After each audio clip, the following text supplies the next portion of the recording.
In this video, I'm going to be telling you about everything that was added in the game in the trading and cooking update, also known as update 1.17. To start it off, trading is officially out and the wait is finally over, but you have to purchase trading tickets to trade your fruits, pets, and shekels with other players safely. Or you can just have a verbal agreement with them in chat and actually just hope that they follow up with it. But most players don't because they just like to steal fruits because it's just free stuff. So I don't recommend just trusting random people unless they're your friends. Moving on to the cooking event, this one is pretty unique. I never thought Grow Garden would have a cooking event. It's pretty cool. Basically, all you have to do is toss your plants into a pot and then wait for them to cook. And then you can discover meals that are completely crazy. And the bigger the meal, the more rewards you get for it. And also, the rarer the food, obviously the rewards are higher. You can also discover new recipes yourself. You can also unlock a bunch of new seeds, pets, gear, and way more. And I'm going to tell you guys about all of them. The very first one we got here is the Grand Tomato.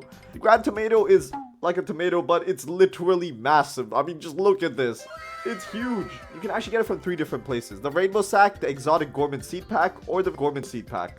And it's obviously currently obtainable until the event ends. And the base floor value for this fruit is literally 79,000, so it's a pretty good fruit. And the average value is around 88,000. Moving on, the next one that we got here is Tall Asparagus. This is what it looks like, this is what the seed looks like, and this one is in the mythical tier. It's also a multi-harvest fruit, which makes it extremely OP because you can just harvest it a bunch of time. And the floor price value for this is 90,000, so it's a bit higher than the one from before. And the average price is like 100,000, which is pretty crazy. And the place you can get this from are the exact same seed packs. After that, we got the Taco Fern. The Taco Fern looks incredibly cool. One of the coolest looking fruits in the game, in my opinion. I mean, just look at this. Damn, son. And the seed literally looks like a taco as well. Or kinda, I guess. But anyways, the only place you can get this from is Crispy with a 4% chance. It's also multi-harvest and it's currently obtainable. The base price value for this fruit is 67,000 and the average value is 75,000. So the ones from before are still better. Next up, we got the Sugar Glaze, and this one is literally a donut. I mean, just look at it. It's a pretty cool looking fruit, and the place you can get this from are the exact same seed packs from before, but the chances are way higher. It's also a multi-harvest plant, its base value is 63,000 and its average value is around 70k. After that, we've got the Vein Petal, and this one you can just buy directly with Robux for like 459. It's also a multi-harvest plant, but its base value is only 22,000 and its average is 25,000. So it's not on the same level as these other plants. After that, we got the Twisted Tangle, and this one has a base value of 22,000 and the average value of 25,000. It's also a multi-harvest plant, and a bunch of fruits spawn in the same plant, so that kind of makes up for it being kind of cheap.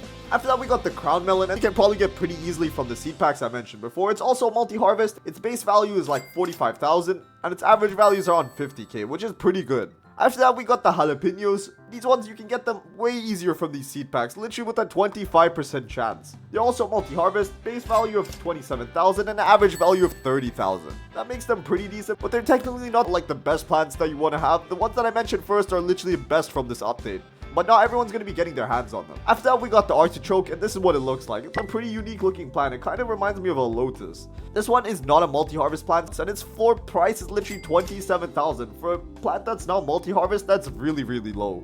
So this is not one of the best plants in the update, and I don't really recommend wasting your time trying to get this. Moving on to the next plant, this one is the easiest thing to get from this update. You literally have a 40% chance from getting it from the Gourmet Seed Pack, a 39% chance from the Exotic Gourmet Seed Pack, and a 30% chance from the Rainbow Sack. It's not even multi-harvest, and it's just overall a pretty mid plant. Its base value is literally only 9,000 with the average value of 10k. Like, if I was you guys, I wouldn't even bother trying to get this. There's literally no point. Moving on to the pets that was added in the game. The first one I'm going to tell you guys about is the French Fly Ferret.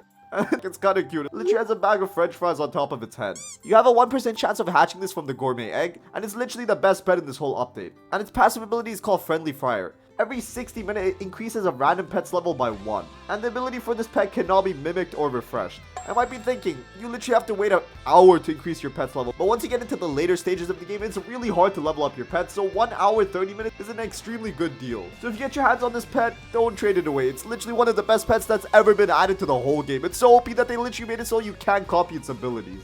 There were also 5 other pets that were added in this update, but they literally don't hold a candle to this thing. This thing is way too overpowered. Anyways, moving on to the new items that were added in this update. The first one we got here is the Grandmaster Sprinkler, and it literally costs 1 billion shekels to buy. So you already know it's going to be a crazy sprinkler. And what it does is it massively increases the growth speed, mutation chances, the fruit size, and the boost pets. It literally lasts for 10 minutes as well. But this one is not going to be in stock as often as the other sprinklers since it's one of the craziest ones in the game. If you wanted to buy this with Robux, you would literally have have to pay 280 Robux. That's how you know this is a good sprinkler.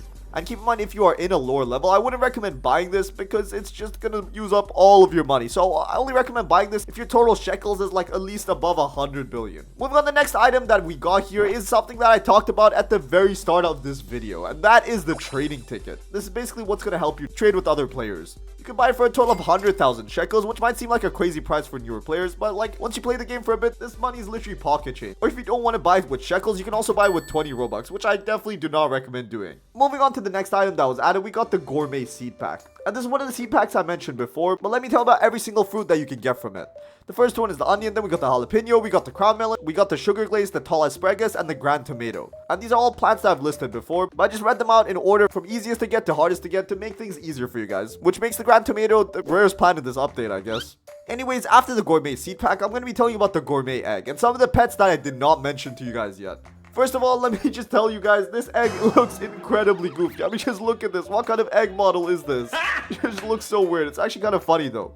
This egg takes a total of 4 hours and 10 minutes to hatch. And for the things that you can get from it, I already told you about the French fry fruit. Now we're going to go down in order of rarity. The French fry fruit is obviously the rarest thing from this egg. And the second one we got here is the spaghetti sloth. And this is literally just a sloth with a chef hat on it. It looks pretty funny. And for this one, every 14 minutes, it goes to nearby fruit and does a cooking, applying the pasta, sauce, or meatball mutation. And these are all new mutations that were added into the game, which I will get to in a bit. Anyways, after that, we got the sushi bear with a 7% chance of being opened from this egg. And for this, every 80 seconds, it has a 15% chance of making any nearby fruit frozen or chilled. After that, we got the pancake mole with a 38% chance. For every 80 seconds, it digs down underground to find treasure. And it can dig up gear and shekels sometimes. Then we got the bagel bunny, and every 45 seconds, it eats a carrot for a 5 times value bonus. And all of these times that I've told you for the ability are actually the lowest times. But what I mean by that is that it's literally what these pets are going to have at level 1. So for the French fry fruit, it's only going to use its ability every 60 minutes. Once you level it up a lot, you can literally bring that number down to 20 minutes. So it'll literally be boosting the pet's level by 1 every 20 minutes. That's literally one of the best pets in the whole game.